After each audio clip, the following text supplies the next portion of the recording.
गुरवे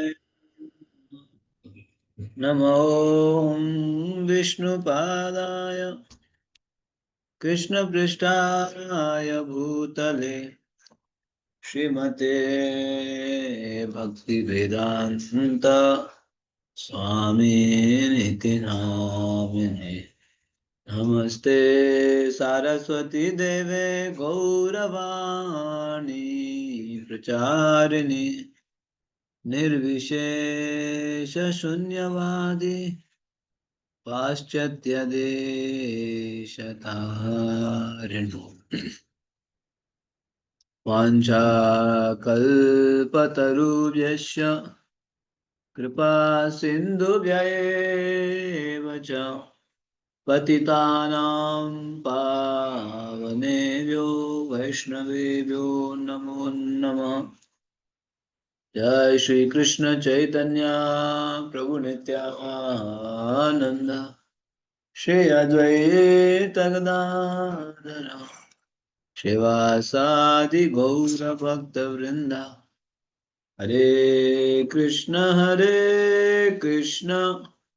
कृष्ण कृष्ण हरे हरे, हरे राम राम राम हरे हरे। आराध्यो भगवान् ब्रजेश तनया तद्धाम वृन्दावनम् रम्य क्वाचिदुपासनो ब्रजवधू वर्गेण या कल्पितः वर्गेण या कल्पितः। हरे कृष्ण कृष्ण हरे हरे राम हरे हरे हरे कृष्ण।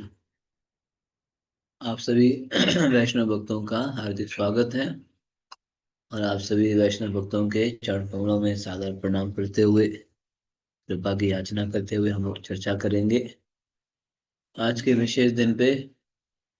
आज बहुत ही विशेष दिन है।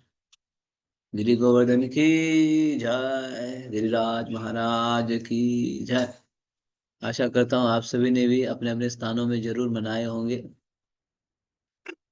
गोवर्धन पूजा किए होंगे। जैसे गुरु महाराज बोले थे सुबह आज 3 पूजा करनी है, 3 पूजा, गोवर्धन पूजा, गो पूजा और ब्राह्मण पूजा। नमो ब्रह्मण्य देवाय गो ब्रह्मण्य हिताय च जगदीताय कृष्णाय गोविंदाय नमो नमः। तो ये 3 पूजा बहुत ही विशेष है, तीनों पूजा। तो आज के दिन पे इसमें उस स्टोरी में नहीं जाऊंगा अभी पूरा, यहाँ पे आएगा अभी, तो जाऊंगा तो फिर परिक्रमा नहीं कर पाएंगे। आज परिक्रमा बरसाना की परिक्रमा करनी है, ब्रह्मगिरी की, ठीक है। लेकिन गिरिराज जी बहुत ही कृपालु है, हरिदास वर्य, हरिदास में से सर्वश्रेष्ठ है ऐसे गिरिराज जी। और हरि हरि भी है, हरिदास भी है गिरिराज, बहुत ही विशेष कृपालु गिरिराज जी। तो सुनते हैं इसी शास्त्र से, ठीक है, यहीं से सुनते हैं। जैसे आज महाराज जी बता रहे थे, श्रीमती राधा रानी इस धरातल में आना चाह रही थी, अमीन भगवान आना चाह रहे थे, तो राधा रानी को बोला राधे तुम भी चलो। तो राधा जी बोले जा 3 चीज नहीं, हम वहां नहीं जाएंगे। 3 चीज क्या क्या है? गिरिराज जी, यमुना मैया और ब्रजरज वृंदावन, ये 3 चीज। तो कई सारी चीजें चर्चा करने के लिए, लेकिन आगे बढ़ते हैं क्योंकि समय थोड़ा अभाव है, चैप्टर थोड़ा लंबा है, तो इसीलिए आइए। 15 दिन 15 दिन हो गया काम्य बरसाना। अब हम पहुंचेंगे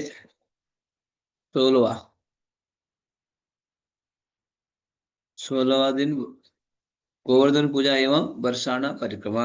आज हम लोग, याद है ना कल हम लोग बरसाना पहुंचे थे, सभी बरसाना में निवास किए, लाडली लाल के गोदी में, श्रीमती राधा रानी के चरण कमलों में, आप सभी वही निवास किए ना? यस। तो फिर 2-3 दिन तो हम वही निवास करेंगे। तो आज भी वही निवास होगा, लेकिन आज हम लोग बरसाना में गोवर्धन पूजा मनाएंगे भव्य रूप से। ठीक है। अभी सुबह, आज सुबह नहीं चलेंगे, आज सुबह मंगला आरती वगैरह किए, जब वगैरह किए बढ़िया से, वही रोके। अब फिर मंगला आरती के बाद फिर कथा हुई, कथा के बाद प्रसाद हुआ, आज गो पूजा भी करेंगे, प्रसाद किया, सुबह ब्रेकफास्ट, उसके बाद गिरिराज जी बनाएंगे, अन्नकूट, ये सब चर्चा करेंगे। ठीक है। बरसात। यस। पढ़िए। हरे कृष्णा प्रभु जी, दंडवत प्रणाम। हरे कृष्ण गोवर्धन अपना। 16वां दिन गोवर्धन पूजा एवं वर्षाणा परिक्रमा। प्रातः ठीक 4:30 बजे शंख बजा और भक्तगण मंगल आरती के लिए प्रमुख पंडाल में एकत्र होने लगे। श्री श्री निताई गौर सुंदर की वेदी रंग बिरंगे कपड़ों से सजी है और नई पोशाक में भगवान का सुंदर सुनहरा रूप अपने सम्मुख नृत्य करने वाले भक्तों का मन हर रहा है। अधिकतर हम भोर होने से पहले परिक्रमा पर निकल पड़ते हैं, परंतु आज प्रायः पूरा दिन हम अपने पड़ाव पर गोवर्धन पूजा में ही बिताएंगे। आज दोपहर हम वर्षाणा परिक्रमा के लिए जाएंगे। मुरली मोहन प्रभु हमारे उत्सव एवं विशेष कार्यक्रम के कोऑर्डिनेटर हैं। ये उत्सव उनकी देखरेख में होगा। तो जैसे आपने सुना, आज भक्त लोग सुबह बरसाना में उड़ के, ब्रज की वातावरण ही अलग होती है, वहाँ का वातावरण बिल्कुल अलग है ना ब्रज में। तो आप वो भी बरसाना में देखो, बरसाना में है ना, राधा रानी की जय, महारानी की जय, बोलो बरसाने वाली की जय जय जय, वृषभानु दुलारी की जय जय जय, है ना। हम ऐसे सुनते हैं ना, तो वो बरसाना का तो वातावरण ही अलग ही है, वहाँ का है ना, अलग ही है, बहुत ही विशेष है। तो वहां पे भक्त लोग उठे, स्नान किए, फिर आज गौरनिताई को जो है विशेष वस्त्र पहनाया गया था, दर्शन मंगल आरती कर दी, जब करके आज चलेंगे, नहीं दोपहर को चलेंगे कार्यक्रम के बाद। फिर भक्त लोग जो है आज गोवर्धन पूजा के लिए तैयारी करेंगे। हमारी जो है मुरली मोहन प्रभु कार्यक्रम के आयोजक के जो मैनेजमेंट वाले, वो बताएंगे सारे कार्यक्रम। यस, आगे सुनिए। आज कार्तिक माह का शुक्ल पक्ष आरंभ होता है और आज ही श्री रसिकानंद प्रभु का आविर्भाव दिवस भी है। वे श्यामानंद प्रभु के प्रधान शिष्य एवं गौड़ीय वैष्णव दर्शन के धुरंधर प्रचारक थे। रसिकानंद प्रभु बंगाल के एक बड़े जमींदार के पुत्र हुए और उन्होंने मात्र 18 वर्ष की अवस्था में श्यामानंद पंडित का आश्रय लिया। रसिकानंद प्रभु एवं उनकी साध्वी पत्नी ने 40 वर्ष बंगाल के गोपी वल्लभपुर में प्रचार करते हुए हजारों लोगों को वैष्णव बनाया। अपने जीवन के अंतिम चरण में वह उड़ीसा स्थित रेमुणा आ गए और वहां भगवान गोपीनाथ के आनंद हेतु सतत कीर्तन में निमग्न रहे। तो आज मंगल वैष्णव तिथि भी है, याद है, आज ही के दिन वैष्णव तिथि है। आज किनका है? ऋषिकानंद प्रभु का आविर्भाव दिवस है। याद है, हम लोग जो रेमुना गए थे, तो रेमुना में उनका स्थान है, रेमुना में ऋषिकानंद प्रभु का, आपको याद होगा, श्यामानंद प्रभु के समाधि के बगल में ऋषिकानंद प्रभु की भी समाधि है। हमने वहाँ दर्शन किए थे, बहुत ही बड़े प्रचारक बने ये, श्यामानंद प्रभु के शिष्य थे, वैष्णव ठाकुर रहे। तो उनका भी स्मरण करते हुए देखो, जब रेमुणा वर्णन भी तो आता है, अपने जीवन के अंतिम चरण में हुए उड़ीसा स्थित रेमुणा आ गए और वहां भगवान गोपीनाथ के आनंद हेतु सतत कीर्तन में निमग्न है। ये भी हमने चर्चा किया यहाँ, वहीं पे हमने दर्शन किए थे। ये रसिकानंद प्रभु के, जो श्यामानंद प्रभु के बहुत प्रिय और महत्वपूर्ण शिष्य रहे, जिन्होंने इस प्रचार प्रसार को आगे बढ़ाया। तो अभी आगे सुनिए। यस। मंगल आरती के बाद हम अपनी चादरें लपेटकर जप के लिए बैठ गए। जैसे जैसे सूरज ऊपर चढ़ा, वैसे वैसे धुंध छितराने लगी। शीघ्र ही कृष्ण बलराम मंदिर से प्रतिदिन आने जाने वाली अनिवासी परिक्रमा यात्रियों की बस भी पहुंच गई। आज विभिन्न इस्कॉन मंदिरों एवं हमारे नोएडा मंदिर से भी अनेक भक्त यहाँ आए हैं। अधिक भक्त अधिक आनंद।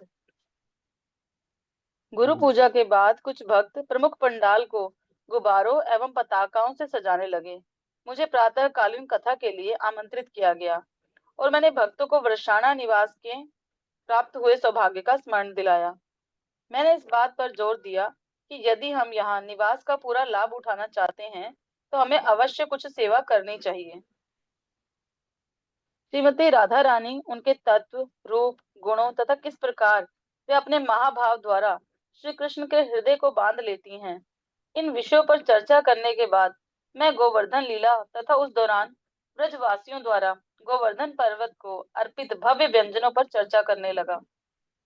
तो अब जो है, अब भक्त लोग जो है सुबह का जब किया, चैंटिंग किया, चादर ओढ़ के, है ना, अपने जो चादर को ओढ़ के, हाँ, जब इत्यादि करने के बाद अब जो है महाराज जी को जो है सुबह जो भागवतम क्लास होता है ना 8 बजे, तो क्लास जो है महाराज जी को बोलने के लिए बोला गया है। तो महाराज जी ने क्लास किया।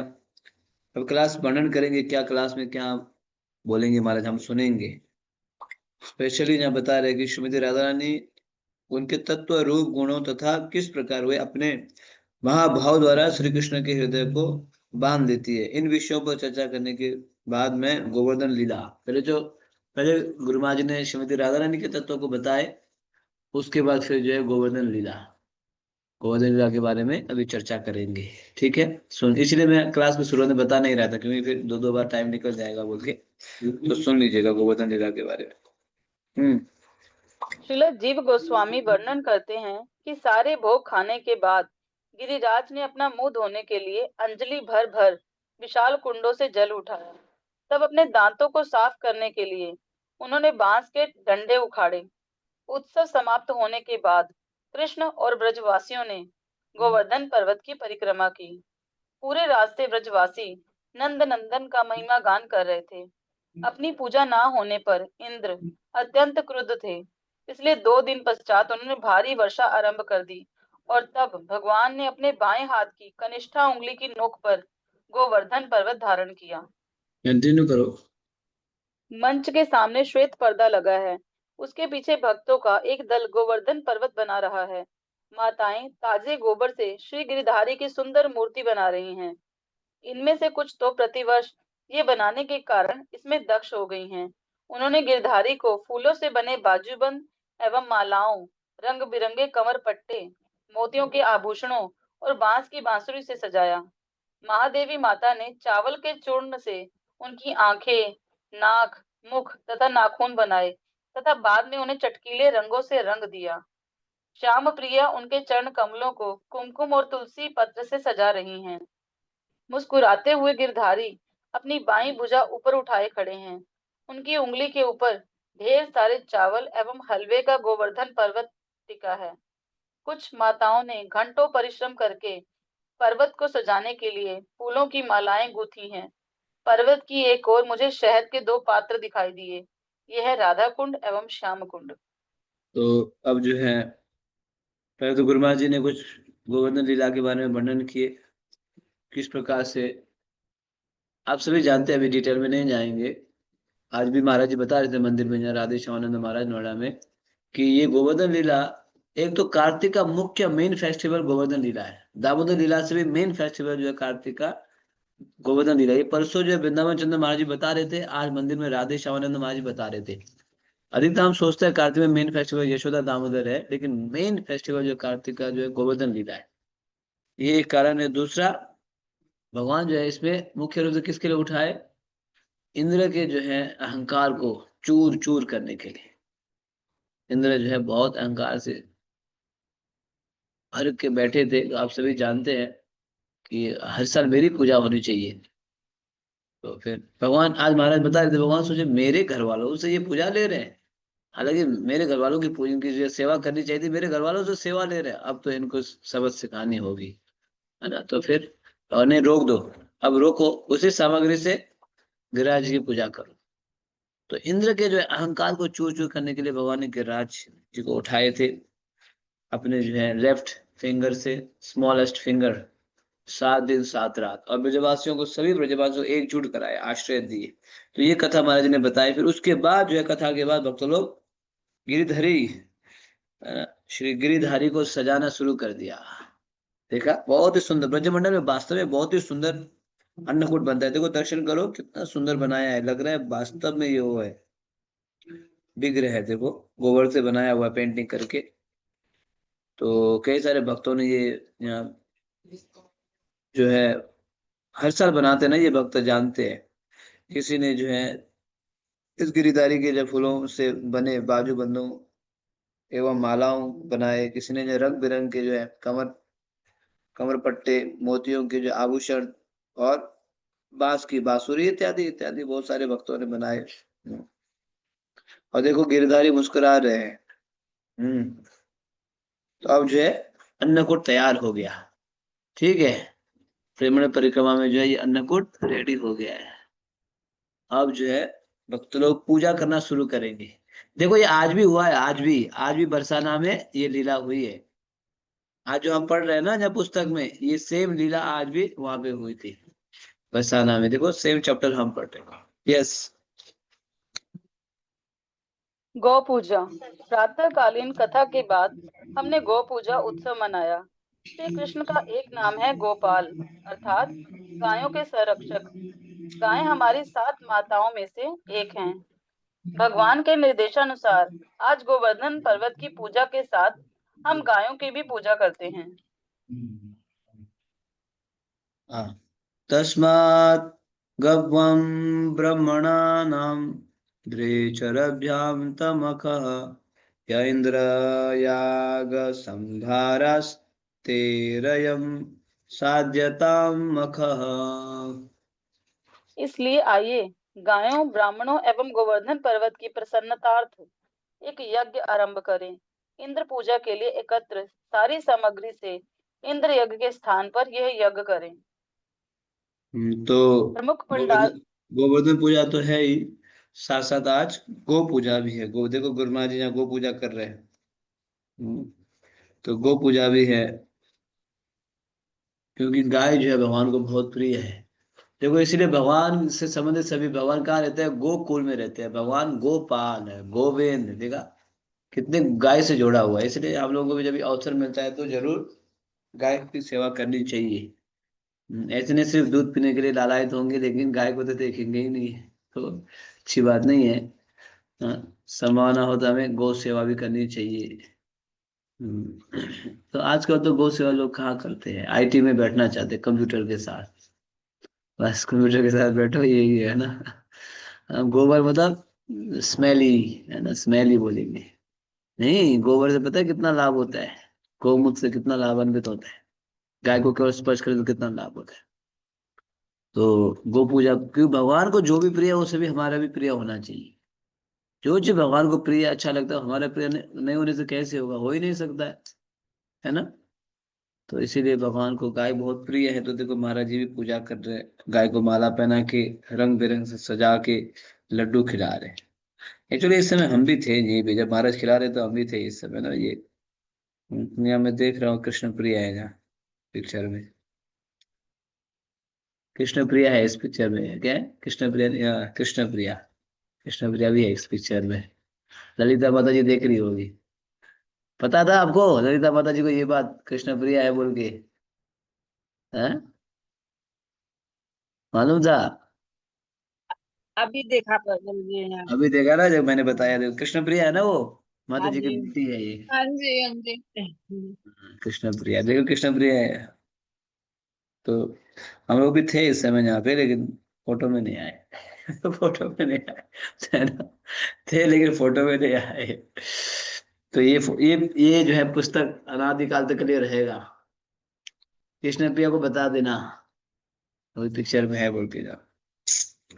बरसाना में, ये बरसाना, ये जो है वो जो है क्या बोलते हैं, रंगीली महल। तो गो पूजा भी जरूर करनी चाहिए। यस। प्रमुख पंडाल के सम्मुख एक गाय और उसका बछड़ा लाया गया।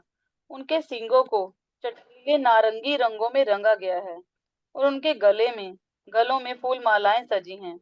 हमने एक पात्र में कुमकुम और पानी का लेप बनाया और भक्तों ने उसमें अपने हाथ डुबोकर गायों के शरीर पर हाथों के सुंदर ठप्पे बनाए। हमने गायों के खुर धोकर तथा उन्हें कुमकुम लगाकर पूजा आरंभ की। पूजा के दौरान हम नमो ब्राह्मण देवाय गो ब्राह्मण हिताय च इस मंत्र का उच्चारण करते रहे। गाय और उसके बछड़े को प्रणाम करके हमने उन्हें हरी घास तथा मुरमुरे मुरमुरे एवं गुड़ के बने लड्डू खिलाए। गाय ने हमारे हाथों को अच्छी तरह साफ कर दिया और अपनी नाक से स्पर्श करके स्नेहपूर्वक और अधिक मांगने लगी। अंततः हमने भाव विभोर कीर्तन के साथ गाय और उसके बछड़े की आरती की और तदोपरांत उनकी परिक्रमा की। मृदंग और करताल की उच्च ध्वनि से वे थोड़ी भयभीत हो गई और उनके साथ आए ब्रजवासी ग्वाले ने उन्हें शांत करते हुए हमसे वाद्य यंत्रों की ध्वनि धीमी करने को कहा। तो पहले तो जो है गाय को सजाया गया, रंग बिरंग से माला पहना के उनके सींगों में जो है कपड़े बांध दिया गया, रंग लगाया गया, बहुत सुंदर रूप से सजाया गया। फिर सभी भक्तों के समक्ष गाय को लेके आए, फिर गाय गाय की पूजा आरती के, लड्डू खिला के गाय की पूजा की। और जब कीर्तन करे रहे तो गाय तो डर गई थी कि कीर्तन की आवाज से ना, फिर शांत कराया गया। इस प्रकार से बहुत ही सुंदर रूप से गाय की पूजा हुई वहां पे, बहुत ही बढ़िया से। यस, अब जो है गोवर्धन जी की पूजा होगी। गोवर्धन पूजा। कुछ क्षण विश्राम करके भक्त गोवर्धन पूजा के लिए प्रमुख पंडाल में एकत्र हुए। मधुर कीर्तन के बीच हमने प्रेम सरोवर के सहदेव बाबा द्वारा कृपा पूर्वक दी गई विशाल गोवर्धन शिला को दीप अर्पित किए। पंकजांग्री प्रभु एवं जन निवास प्रभु ने स्नेह पूर्वक गिरिराज को शुद्ध तेलों तथा पिसे तिल का लेप किया। तत्पश्चात अभिषेक आरंभ हुआ। गिरिराज के अभिषेक के लिए उपयुक्त विभिन्न वस्तुओं में पंचगव्य, दूध, दही, घी, गोमूत्र एवं गोबर, कुश घास के सिरे से छिड़का जल, पंचामृत, दूध, दही, घी, शहद एवं मीठा जल, 8 प्रकार के बीज बीज तथा विभिन्न फलों के रस हैं। वरिष्ठ भक्तों ने अभिषेक किया और उनमें से कुछ ने गिरिराज के चारों ओर खड़े होकर उनके ऊपर एक छलनी पकड़ ली। अन्य भक्तों ने विशाल मात्रा में उस छलनी में जल उड़ेला, जिससे गिरिराज भरपूर स्नान का आनंद ले सके।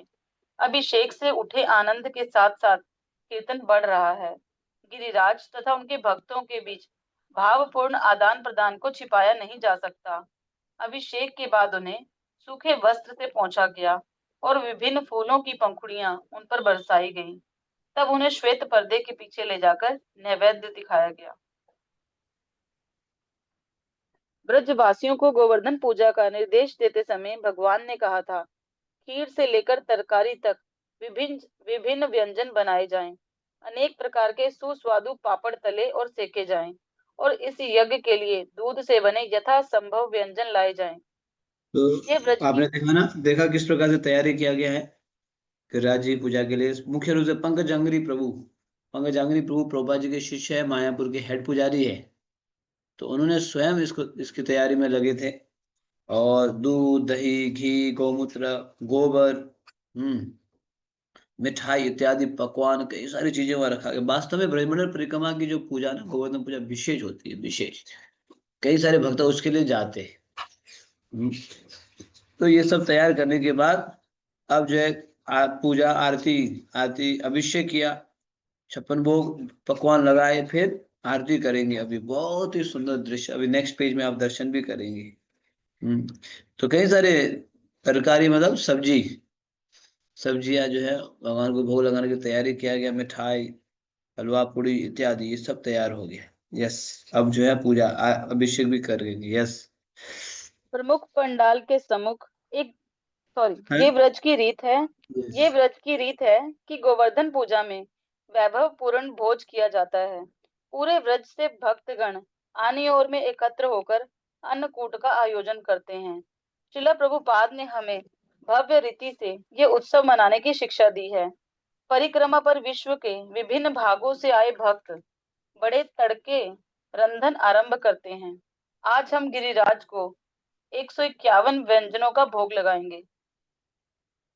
जब ब्रजराज ने गोवर्धन पर्वत को विशाल मात्रा में भोग चढ़ाया, तो अग्निसूदन श्री कृष्ण ने भीमकाय रूप लेकर घोषणा की कि वह ही वास्तव में गोवर्धन पर्वत हैं। उन्होंने सबसे वरदान मांगने के लिए कहा और यहाँ तक कि श्रीमती राधा रानी को मूर्ख बनाकर सारा भोजन खा लिया। मैं अन्नकूट महोत्सव का आश्रय लेता हूँ, जिस दौरान भगवान श्री कृष्ण ने इन लीलाओं का आनंद लिया। हम्म एक और तो आप सुन रहे हो यहाँ पे कि ये यहाँ पे जो है देश विदेश के भक्त है, केवल भारत के नहीं, परिक्रमा में देश विदेश के भक्त, ये सभी मिलके ये गोवर्धन पूजा मना रहे। देखो अभिषेक भी कर रहे थे का सुंदर रूप से। और कई सारे भक्त महाराज सीनियर डिवोटी मिलके जो है आप गोवर्धन के अभिषेक करेंगे, पूजा आरती इत्यादि किया। हम्म फिर जो है अब जो है महाराज जी फिर उसके बाद कुछ कथा के बाद परिक्रमा भी करेंगे। देखो कितने सारे गिरिराज जी हैं यहाँ, 1 2 3 4 5। क्योंकि कुछ भक्त अपने विग्रह को लेके भी चलते हैं ना, तो फिर परिक्रमा के लिए दे देते हैं, अभिषेक के लिए दे देते हैं। तो सभी विग्रहों का वहां पे अभिषेक किया गया है परिक्रमा में। यस। एक ओर भगवान को भोग लग रहा है और दूसरी ओर वरिष्ठ भक्त उपस्थित भक्तों के विशाल समुदाय को गोवर्धन लीला की महिमाएं सुना रहे हैं। तब हमने विभिन्न सामग्रियां, वस्तुएं, धन राशि एवं सेवा दान देने वाले भक्तों का सम्मान किया। परिक्रमा व्यवस्थापकों ने एक एक करके उनके नाम पुकारे और कृतज्ञता के चिन्ह स्वरूप उन्हें विशेष उपहार दिए। गिरिराज दर्शन के लिए भक्तों की आतुरता बढ़ने लगी। जैसे ही पर्दा खुला, सब भक्त गिरिराज महाराज की जय का जय घोष करते हुए आनंद पूर्वक दंडवत प्रणाम करने लगे। पढ़ो पढ़ो आगे बढ़ो। गिरिराज जी की आरती के समय हमारे कीर्तन ने आकाश को गुंजायमान कर दिया। हरे कृष्ण कृष्ण कृष्ण हरे हरे, हरे राम राम राम हरे हरे। लोगों की भीड़ जमा होकर गोवर्धन के निकट नाचते गाते भक्तों को कुतूहलवश देखने लगी।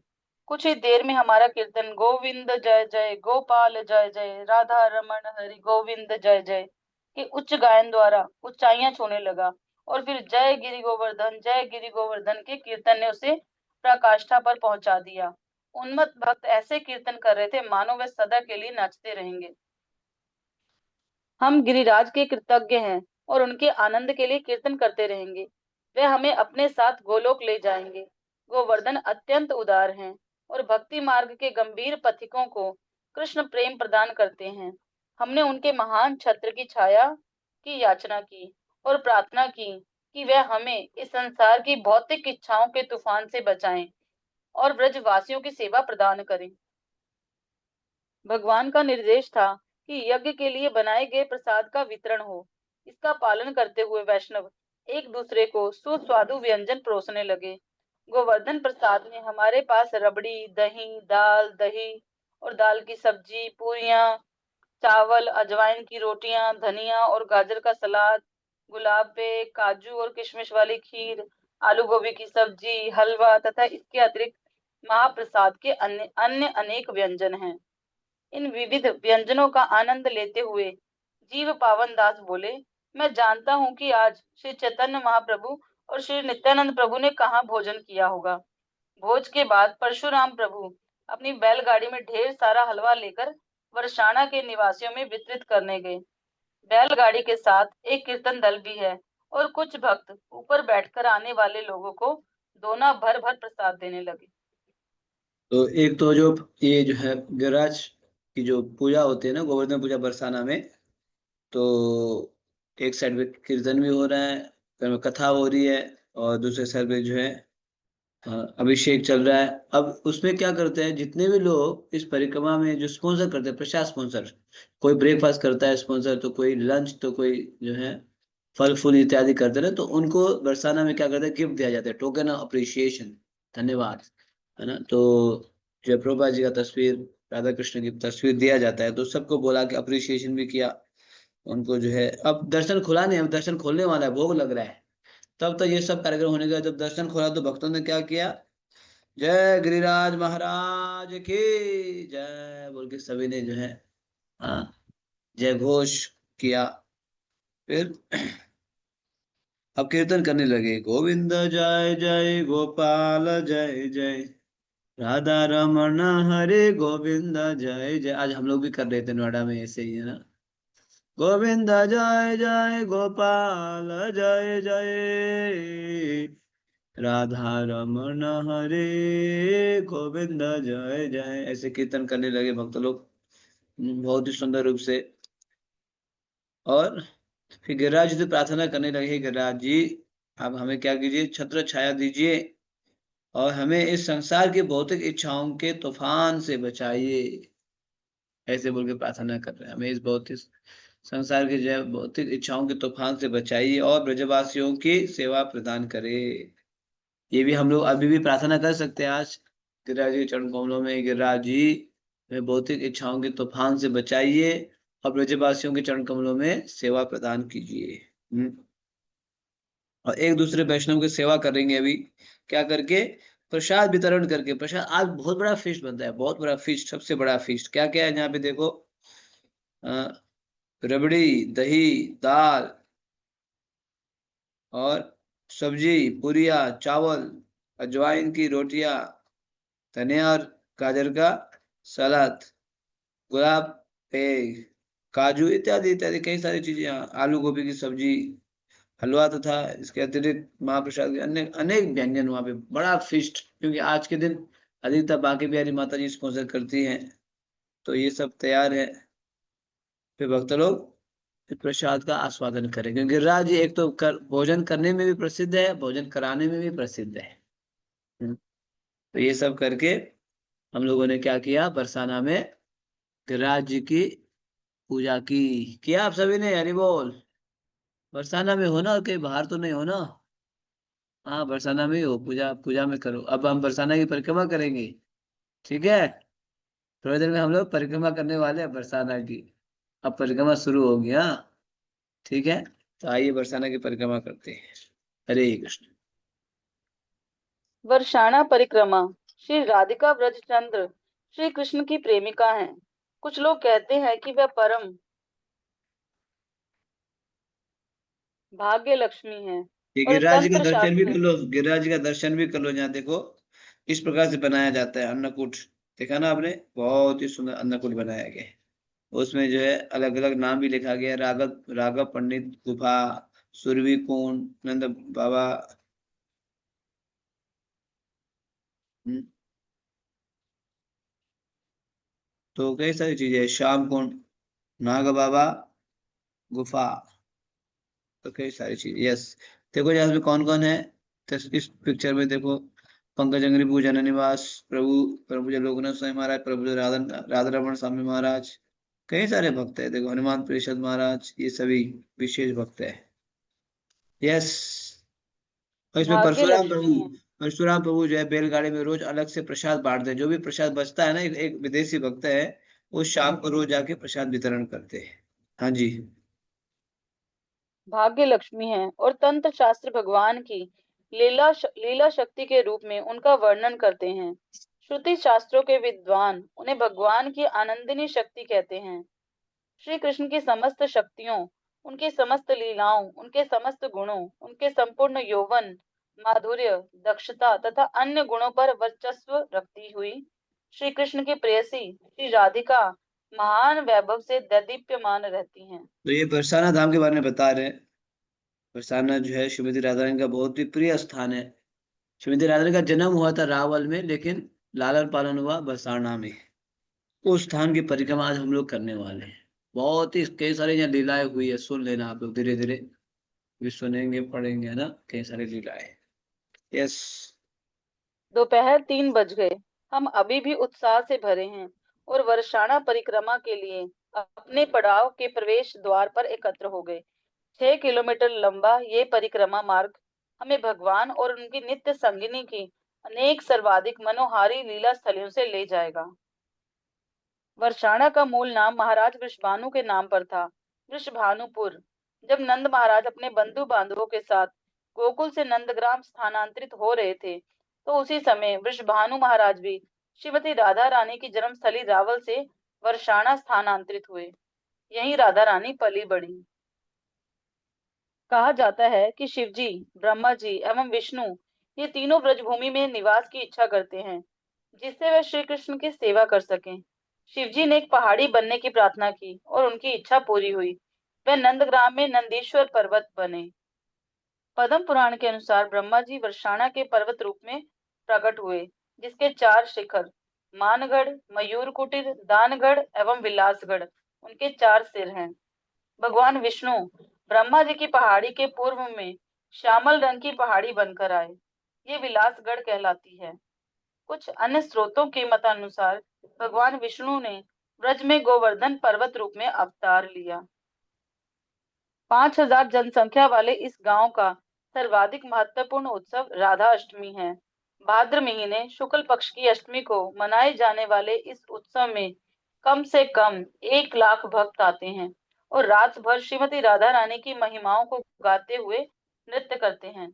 इसके अतिरिक्त बरसाना में होली भी अत्यंत धूमधाम से मनाई जाती है। हम बरसाना की पूर्व दिशा में स्थित वृषभानु कुंड पर पहुंचे और उसे प्रणाम करने के लिए कुछ क्षण ठहरे। फिर टेढ़ी मेढ़ी पगडंडियों से होते हुए पश्चिम दिशा से गांव में प्रवेश किया। तब बाएं मुड़कर हम परिक्रमा पथ पर चले, जो हमें ब्रह्मा और विष्णु पहाड़ी के बीच ले जाता है। ब्रह्मा जी की सुनहरी पहाड़ी तथा विष्णु की गहरी बैंगनी पहाड़ी एक स्थान पर मिलकर संकरा रास्ता बनाती है, जो सांकरी खोर कहलाता है। तो अभी जो है सुबह तो हम लोगों ने मॉर्निंग प्रोग्राम किया, गो पूजा किया, गिरिराज की पूजा की। अब दोपहर का 3 बज गया। अब हम क्या करेंगे? बरसाना की परिक्रमा। जैसे बरसाना की परिक्रमा होती है, जब वृंदावन की परिक्रमा होती है ना, उसे बरसाना के पहाड़ के ऊपर नीचे करते हुए परिक्रमा करनी होती है। तो ये बरसाना यहाँ परिक्रमा के लिए तैयार हो गए दोपहर को 3 बजे। और यहाँ कई सारे लीलाएं हुई है, राधा कृष्ण की अनेक लीलाएं, बहुत ही सुंदर। आप में से किया कई सारे भक्तों ने बरसाना की परिक्रमा? हाँ, आप ऐसे कई सारे भक्त किए होंगे, है ना। और ये बरसाना का मूल नाम क्या था? पहले का नाम वृषभानुपुर। पूर मतलब जैसे पूर होता है ना, पूर, नागपुर, कानपुर, सोलापुर, सुल्तानपुर, ऐसे कई सारे पूर है। तो ये भी एक पूर है, वृषभानुपुर, वृषभानु महाराज जी के नाम से। जैसे नंद महाराज जो है गोकुल के राजा थे, तो ये वृषभानु महाराज इस साइड ब्रज के राजा थे, तो इसलिए इनके नाम से ये बना हुआ है। और यहाँ पे जैसे बताया था ना, ब्रह्मा विष्णु महेश अलग अलग स्थानों पर्वत के रूप में ब्रज में है। जैसे ब्रह्मा जी, बरसाना का जो जो पहाड़ी है वो ब्रह्मा जी के नाम से है, ब्रह्मगिरी। और नंदगांव की जो पहाड़ी है शिव जी के नाम से।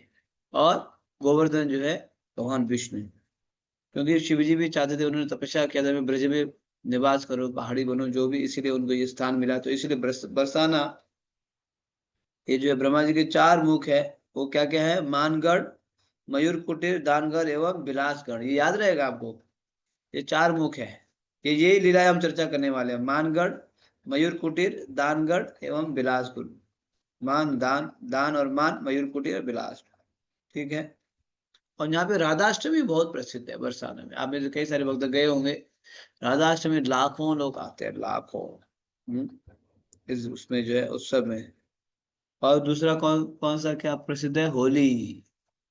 होली तो लठमार होली होती है, वो लठमार, डंडा से मारा जाता है बरसाना में। हाँ, बरसाना और नंदगांव में ये भी प्रसिद्ध है। बरसाना को छोरी और नंदगांव को छोरा विवाह कर देते हैं। ये आज भी ये परंपरा चलता है, क्योंकि राधा रानी बरसाना से थी और कृष्णा नंदगांव से थे। तो आज भी ऐसे ही होगा, अधिकता जो है नंदगांव की छोरी नहीं रहेगी, बरसाना की छोरी, है ना। और नंदगांव को छोड़ो, ऐसे करके जो है विवाह कर देते हैं। ये आज भी चलता है वो परंपरा। जैसे आप इधर जाएंगे मिथिला साइड पे, तो वहाँ पे जो है सीतामढ़ी, वहाँ की वहाँ की कन्या और अयोध्या के जो है जो है जेंट्स लोग, उनकी विवाह होती है वहाँ। ये परंपरा चलता है। तो यहाँ पे भी ऐसे ही है, कई सारी लीला में। तो एक होली जो है बहुत ही प्रसिद्ध है। तो ये सब हम लोग प्रसन्ना की महिमा सुनते हुए फिर सबसे पहले हम लोग वृषभानु कुंड दर्शन करेंगे। वृषभानु कुंड, वृषभानु महाराज जी के नाम से है ना। वृषभानु दुलारी की जय जय जय। कीर्तिदा सुंदरी, कीर्तिदा देवी और वृषभानु, ये राधा रानी के जो है माता पिता रहे। तो आइए आगे बढ़ते हैं। सांकरी खोर। सांकरी खोर। गोपियां अपने सिरों पर दूध दही आदि के मटके रखकर उन्हें निकटवर्ती गांव में बेचने के लिए ले जाती। श्री कृष्ण के विचारों में लीन होने के कारण कई बार उनकी जिह्वा फिसल जाती। दूध लो, दही लो या माखन लो के स्थान पर वे कई बार गोविंद लो या दामोदर लो कहती। उनके मन के विचार उनकी जिह्वा पर आ जाते। आसपास के गांव में दूध दही देने के बहाने श्रीमती राधा रानी एवं उनकी सखियां नियमित रूप से सांकरी खोर से आया जाया करती थी। मैंने बहाना इसलिए कहा कि वह ये आशा लेकर इस मार्ग से जाती कि उनकी भेंट कृष्ण से हो जाए, और अक्सर ऐसा हो जाता। ऐसे ही एक दिन कमल नयन श्याम ने उन्हें रोक लिया। उन्होंने कहा कि यदि गोपियां उस मार्ग से जाना चाहती हैं तो उन्हें दूध दही आदि रूप में कर चुकाना होगा। गोपियों ने स्पष्ट मना कर दिया और बलपूर्वक आगे जाने लगी। ग्वाल बालों ने उन्हें धक्का देकर रोक दिया। तब गोपियां उन बालकों की शिखा खींचने लगी। कुछ देर ये खींचातानी चलती रही। जब कृष्ण ने देखा कि उनका पक्ष हार रहा है, तो उन्होंने बलपूर्वक कर वसूलने का निश्चय किया। वे गोपियों के मटकों पर छोटे छोटे कंकर मारकर उनमें छेद करने लगे। उनके मित्रों ने भी वैसा ही किया। छिद्रों से दूध दही की धारा बहने लगी और बच्चे उसे पीने के लिए दौड़ पड़े। गोपियां बालकों को कठोर वचनों से झिड़काती हुई अपने हाथों से छेद बंद करने का प्रयास करने लगी, परंतु गोपों ने उनकी ओर ध्यान नहीं दिया। उनके मटकों के आगे पीछे से नए छेद करने लगे। इस क्षेत्र की शिलाओं पर वहां बिखरी दही के सफेद चिन्ह आज भी दिखते हैं। हम राधा कृष्ण के विनोदपूर्ण कलह की मधुरता पर विचार करते हुए सावधानी पूर्वक वहां चलने लगे। भगवान की लीलाओं की स्मृति को संजोकर रखने वाली सांकरी खोर जैसे स्थान पूरे ब्रज में देखे जा सकते हैं। ये धाम धैर्यपूर्वक धैर्यपूर्वक तीर्थ यात्रियों की प्रतीक्षा करते हैं, जिसमें वह उनके साथ अपनी स्मृतियां बांट सके। स्थानीय ब्रजवासी बच्चे हमारे परिक्रमा भक्तों के साथ वही लीला करते। वे ग्वाल बालों की भूमिका करते और वे तब तक परिक्रमा दल को आगे नहीं जाने देते जब तक हम उन्हें कुछ कर नहीं देते। हमारे पास दूध दही तो है नहीं, इसलिए हमने उन्हें कुछ सिक्के और मिठाइयां दी। तो आपने सुना अभी साकरी खोर, पिक्चर भी देखो तो समझ में आएगा। साकरी खोर मतलब ये जो उसकी जो रास्ता गली जो है इतनी छोटी है कि एक समय एक ही व्यक्ति जा सकते हैं। देखा ना, यहाँ पिक्चर में देख रहे हो, इसमें दो तीन एक ही साथ जा नहीं सकते हैं एक ही समय। तो उस समय गोपियां और राधा रानी इधर से उधर जाती थी, कुछ दही दूध लेके, कुछ बेचती भी होगी, फिर बोलती दूध लो, दही लो, है ना, ऐसे बोल के मटके में भर के जाती। तो उस समय कृष्ण प्रेम में क्या बोलती थी, गोविंद को लो, गोपाल को लो, ऐसे बोल देती थी, है ना। दूध।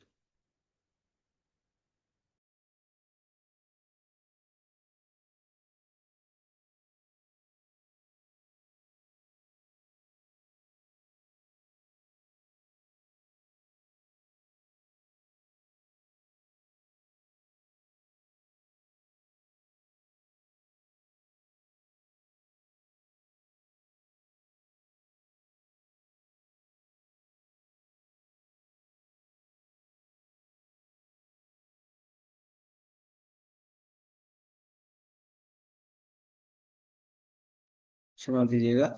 तो जो है इस प्रकार से जो है दूध दही की जगह गोविंद गोपाल बोलते थे, गोविंद को लो, गोपाल को लो। तो फिर भगवान जो है यहाँ पे आ जाते थे टैक्स लेने के लिए। टैक्स रोकते थे, रोको, दूध दही दो, खिलाओ पिलाओ, है ना, तब जाने देंगे। तो गोपियां थोड़ी ना मानती, नहीं हम नहीं देंगे। तो अच्छा नहीं देंगे तो जाके दिखाओ, तो जबरदस्ती करके चले जाते थे। तो भगवान और उनके ग्वाल पर क्या पत्थर उठा देते, फटक से फोड़ देते थे, बस। क्या करना, वो उनका काम यही। आज भी आप आगे जाके देखेंगे पत्थर में दूध दही का जो है चिन्ह बना हुआ है। आप सोचिए कि पत्थर में कैसे दूध दही का चिन्ह होगा। अरे कल तो आपने सुना पत्थर के ऊपर श्रीमती राधा रानी के जो है पल्लू का वो हो गया, ना चिन्ह बन गया, है ना, है या नहीं, आपने सुना था ना।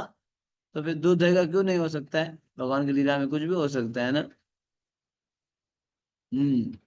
तो इसीलिए ये लीला वहां पे बहुत ही प्रसिद्ध है। भगवान ऐसे करके फोड़ के जो है दूध दही खाया करते थे। अगर चुपचाप से देते थे तो ठीक है, कुछ नहीं करेंगे। लेकिन जो है अगर चुपचाप से नहीं देंगे, इधर उधर बातें करेंगे, तो फिर तोड़फोड़ शुरू कर देते हैं। कृष्ण है, कृष्ण यशोदा मैया के सामने तोड़फोड़ करते तो बाकियों को जो है गोपियों को तो क्या बोला जाए, है ना, फिर तो किसी का सुनेंगे ही नहीं। तो इस प्रकार से ये लीला वहां पे बहुत ही प्रसिद्ध। तो पहला लीला कौन सा है, साकरी खोर, ध्यान रखिएगा। हमने जो है विश्वभानु कुंड का दर्शन किया, फिर साकरी खोर। आज भी वहाँ चिन्ह देखेंगे आप, है ना। ये सब दर्शन करके अब हम जाएंगे चिकसोली ग्राम। यस। चिकसौलीग्राम। सांकरी खोर की दूसरी ओर निकलने पर हम चित्रा सखी के जन्म स्थान चिकसौली ग्राम पहुंचे। पूर्व समय में चित्रशाली नामक ग्राम आजकल चिकसौली नाम से जाना जाता है। चित्रा 8 प्रमुख सखियों में चौथी है। उनके शरीर का रंग कुमकुम जैसा है। वे कांच के जैसी दिखती पोशाक पहनती हैं। वे श्री राधा से 26 दिन छोटी हैं और सदैव कृष्ण प्रेम के दिव्यानंद में निमग्न रहती हैं। उनके पिता का नाम चतुर है, जो सूर्य मित्र के चाचा हैं। उनकी माता का नाम चर्चिका है और पति का नाम पीठर है। पद्म पुराण के अनुसार यहाँ स्थित मयूर सरोवर चित्रा सखी द्वारा बनाया गया था। वह बृहनारदीय पुराण के अनुसार चित्रा सखी को मयूरों के साथ नृत्य करना बहुत भाता था। मोर भी उसके चारों ओर एकत्र होकर नृत्य करते और चित्रा सखियों ने भोजन खिलाती। जिस प्रकार श्रीमती राधा रानी सदैव अष्ट सखियों द्वारा घिरी रहती हैं, उसी प्रकार वर्षाणा उन सखियों के 8 गांवों से घिरा है। ब्रजमंडल परिक्रमा के दौरान हम इनमें से 3 गांव में जाते हैं, ऊंचा गांव, सुनहरा ग्राम एवं चिकसौली ग्राम। पहले 2 की हम यात्रा कर चुके हैं। तो आपको याद होगा, उस दिन भी परसों आपको बताया था कि बरसाना के जो है चारों ओर श्रीमती राधा रानी के जो 8 मुख्य गोपियां है ना, कल आपने जो है ललिता सखी का आपने गांव देखा, इस प्रकार से है ना, जो जो 2 जुड़वा थे उनका गांव भी देखा। तो ऐसे रंग देवी 8 सुदेवी। रंग देवी सुदेवी ये सब के गांव है वहां पे। इनमें से एक है चिकसोली, मतलब चित्रा। चित्रा उसमें 8 में से एक है चित्रा, जो नंबर 4 की है। चित्रा चौथे नंबर की है, उनका गांव भी वहां पे है। और श्रीमती राधा रानी से कितने दिन छोटी है? केवल 26 दिन। सब आसपास के उम्र के है ना, केवल श्रीमती राधा रानी तो 26 दिन छोटी थी। तो उनके गांव भी हम लोगों ने दर्शन किया, चिकसोली ग्राम। जैसे वहां पे ऊंचा गांव, सुनहरा ग्राम, और ये तीसरा हो गया चिकसोली ग्राम। क्योंकि सखी है ना, तो दूर थोड़ा ना जाएंगे, आसपास ही तो रहेंगे। आसपास रह के ही तो जो है सेवा करेंगे। याद रहेगा नहीं सभी? साकरी खोज, चिकसोली ग्राम। अब जाएंगे, यस आगे बढ़िए, ग्यावर वन। गहवर वन एवं कृष्ण कुंड। इसके पश्चात हम सुंदर घने गहवर वन में आए। कहा जाता है कि 5000 वर्ष पूर्व यहाँ अनेक गुफाएं थी, जिनमें राधा कृष्ण अपनी लीलाएं किया करते। गहवर वन के मध्य मोर कुटीर पर्वत की तलहटी में कृष्ण कुंड है। इसके तट पर लगे विशाल वृक्षों की शाखाएं जल के ऊपर लहराती हैं। आप कुंड की एक ओर मधुमंगल का सिंहासन देख सकते हैं। कुछ देर कुंड की सीढ़ियों पर बैठकर हमने यहाँ हुई मधुर लीलाएं सुनी। कृष्ण और उनके मित्र अक्सर चिकसौली ग्राम की गोपियों के घर से दही माखन चुराया करते थे। एक दिन एक गोपी को पता चल गया कि कृष्ण चोरी कर रहे हैं। वे चुपके से आई और दरवाजे की कुंडी बंद करके बच्चों को अंदर बंद कर दिया।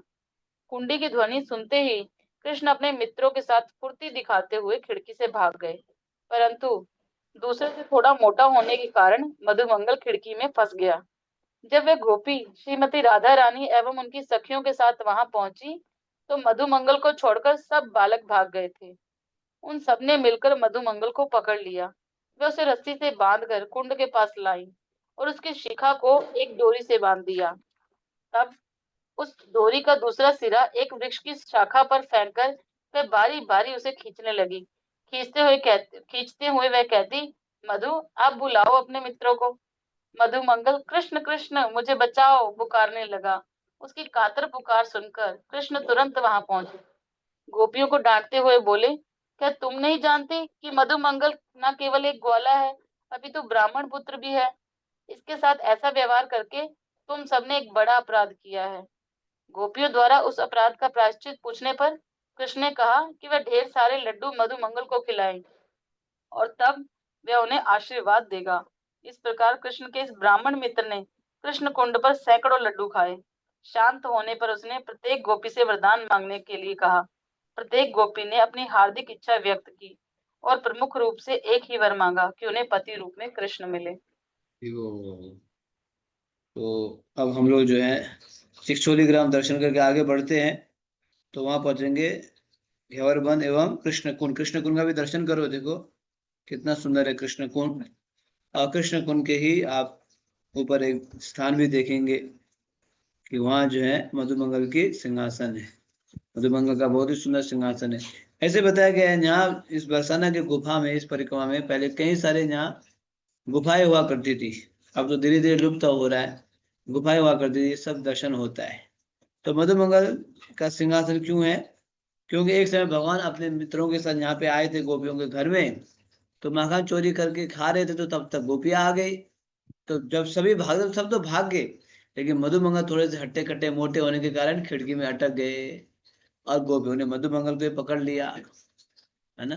सबके और से मधुमंगल को पकड़, मतलब छोटे से मोटे से थे, पकड़ लिया, उनको बुरी तरह पनिशमेंट भी दिया। ऐसे बता के सिखा, उनकी उनकी चोटी है ना, सिखा लेके जो पेड़ में बांध दिया, आलो, है ना। गोपियां जो है इस प्रकार से उनको जो पनिशमेंट दिया। अब मधुमंगल बेचारे ऊपर भी नहीं कर सकते, नीचे भी नहीं कर सकते, अटक गए वहां पे, क्या किया जाए। बेचारे सब उनके मित्र भी भाग गए।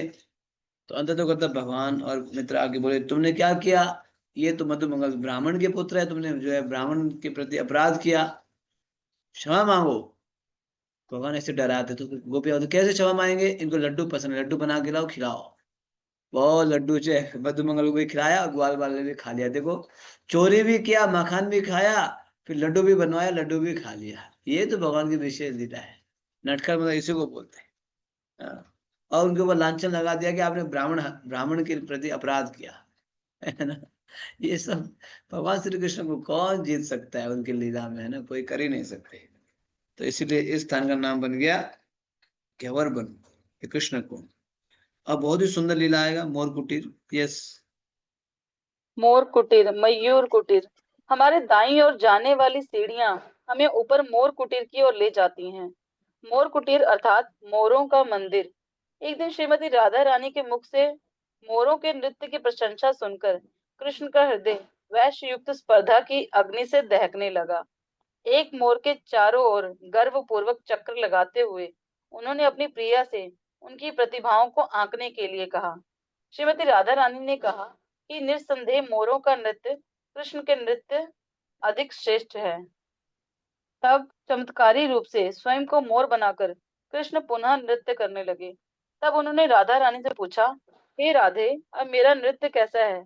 श्रीमती राधा रानी ने उनके लालित्य की प्रशंसा की और स्वीकार किया कि उनका नृत्य पहले से सुधरा है, परंतु उन्होंने कहा कि अब भी कृष्ण वास्तविक मोर की बराबरी नहीं कर सकते।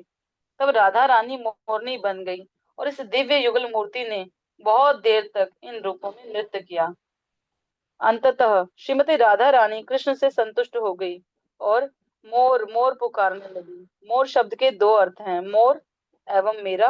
मोर कहकर राधा रानी कहना चाहती थी कि कितना सुंदर मोर है, परंतु श्री कृष्ण ने इसका मेरा अर्थ लिया और सोचा कि राधा रानी उन्हें अपना कह रही हैं। मुस्कुराते हुए उन्होंने एक कदम आगे बढ़ाया और कहा, हाँ, मैं तुम्हारा हूँ, मैं तुम्हारा हूँ। श्रीमती राधा रानी ने एक वृद्ध नेत्रहीन वैष्णव को इस अद्भुत लीला की दृष्टि प्रदान करके उनसे इसका चित्र बनाने के लिए कहा। भक्ति भरा वह चित्र आज भी इस मंदिर में देखा जा सकता है। तो ये बहुत ही प्रसिद्ध लीला है, मोर कुटीर या मयूर कुटीर बोलते हैं, मोर कुटीर या मयूर कुटीर को चित्र भी देख सकते हैं, है ना। तो एक दिन श्रीमती राधा रानी के मुख से क्या निकला कि मोरों के नृत्य की प्रशंसा सुनकर कृष्ण जो है उनके हृदय में जो है बहुत ही द्वेष युक्त आए। राधा रानी बार बार जो है मोर के बारे में गुणगान गा रही है, चलो मैं खुद क्या मोर बन जाता हूँ और नाच के दिखाता हूँ। इनको इतना पसंद है मोर जो है, मोर के नृत्य इतने गुणगान गा रही है, मैं स्वयं नाच के दिखाता हूँ। तो फिर भगवान ठीक है, चित्र भगवान ऐसे मोर बन जाते हैं ना, मोर बन के नाचने लगते हैं, बहुत बहुत देर तक नाचते, पूछते हैं राधे अब तो बताओ कि वो जो तुम मोर के बारे में बार बार गुणगान गा रही थी, तो हम दोनों में कौन बढ़िया से नाच रहा था। तो राधा बोले, आप भी नाच रहे थे बढ़िया से, लेकिन जितना मोर नाचता है उतना आप नहीं नाच पा रहे हैं ना, ऐसे बोलती। अब भगवान फिर नाच के दिखाते। तब तक राधा रानी का हृदय पिघल गया, स्वयं राधा रानी क्या बन गई, मोरनी बन गई। फिर दोनों जो है नाचने लगे। देखो इस तस्वीर में राधा कृष्ण की विशेष लीला है, मोर और मोरनी बन के जो है नाच रहे एक दूसरे में। तो आज भी आप वहां जाएंगे मोर कुटीर में, एक एक वहां पे एक भक्त थे।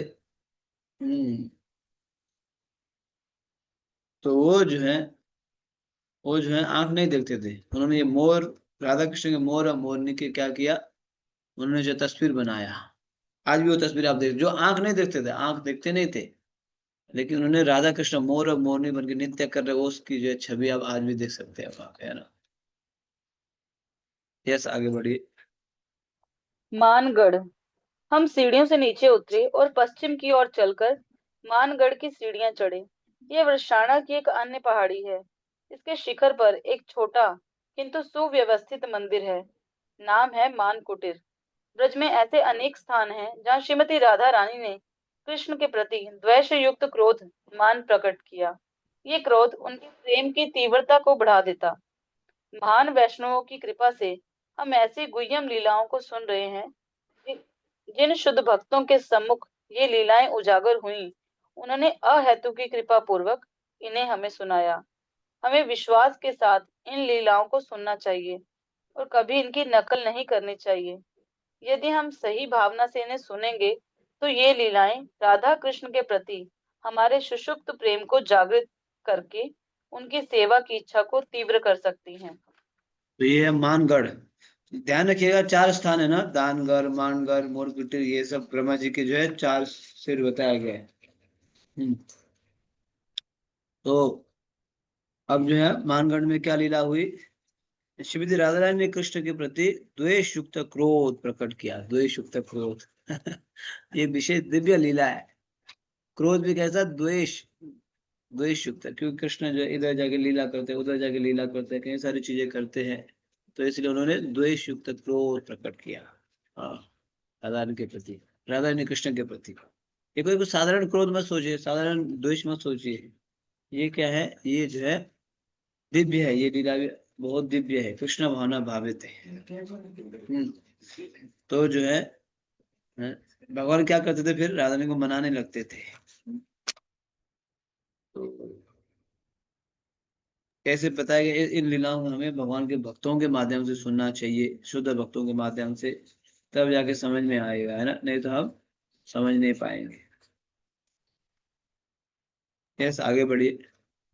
एक दिन रात्रि समय कृष्ण मान कुटीर में खड़े थे और अपनी प्रिया के मुख की तुलना पूर्ण चंद्र से करने लगे।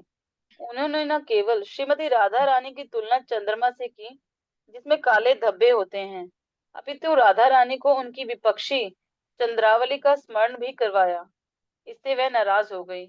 अवली का अर्थ है अनेक, और इस प्रकार चंद्रावली का अर्थ हुआ अनेक चंद्रमा। एक दृष्टि से कृष्ण श्रीमती राधा रानी की तुलना केवल एक चंद्र से कर रहे थे और चंद्रावली की अनेक चंद्रमाओं से। ये सुनते ही श्रीमती राधा रानी श्याम पर अत्यधिक क्रोधित हो गई। वह तुरंत वहां से उठी और चल दी। कुछ मिनटों बाद वे कृष्ण का वेश बनाकर लौट आई। उन्हें देख कृष्ण ने पूछा, कौन हो तुम? मैं कृष्ण हूँ, कृष्ण ने उन्हें बहरूपिया कहा। इस पर राधा ने उन्हें चुनौती देते हुए कहा कि यदि तुम कृष्ण हो तो तुम्हारी राधा कहाँ है? कृष्ण श्रीमती राधा रानी का नाम पुकारते हुए उन्हें खोजने लगे और यह देख राधा रानी खिलखिलाकर हंस पड़ी। अंततः कृष्ण ने इतनी मधुर बांसुरी बजाई कि राधा रानी उनके सम्मुख अपना नकली वेश धारण नहीं कर सकी। इस प्रकार जिस स्थान पर राधा रानी का मान मर्दन जहाँ हुआ, वह स्थान मानगढ़ कहलाया। तो ये लीला यहाँ पे प्रसिद्ध है कि भगवान श्री कृष्ण ने राधा रानी के मुखमंडल को किससे तुलना किया? पूर्ण चंद्र, फुल मून। चंद्र चंद्र बार बार बोले ना, चंद्र चंद्र चंद्र। हाँ, एक तो पूर्ण चंद्र में भी क्या है, क्या रहता है वहां पे? धब्बे रहते हैं, स्पॉट रहता है, स्पॉट है ना। हालांकि चंद्रमा दिखने में बहुत सुंदर लगती है, पूर्ण चंद्रमा, लेकिन फिर भी क्या रहता है? और धब्बे। तो एक तो धब्बे है, इसे राधा को अच्छा नहीं लगा। दूसरा चंद्र, चंद्र शब्द आया ना, तो चंद्र शब्द मतलब चंद्रावली, तो इसलिए अच्छा नहीं लगा। तो राधा ने क्या करना, मान लेके बैठ गई। वहां पे जो है मान लेके बैठी। तो जब भी राधा ने मान लेके बैठी, फिर भगवान को मनाने के लिए जाना पड़ता है।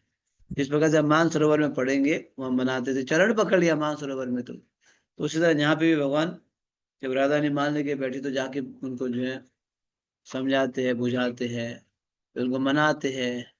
हाँ, अब समझो, माताएं मान लेके बैठी है तो क्या होगा? हट लेके, है ना। नहीं खाना है मतलब नहीं खाना है, नहीं जाना है मतलब नहीं जाना है, हो गया बस। तो फिर भगवान स्वयं मनाते थे। ये लीला यहाँ पे प्रसिद्ध लीला, इसीलिए इस स्थान का नाम हो गया मानगढ़। ठीक है, ब्रह्मा जी के 4 सिर में से एक है मानगढ़। याद रखिए इन सभी लीलाओं को।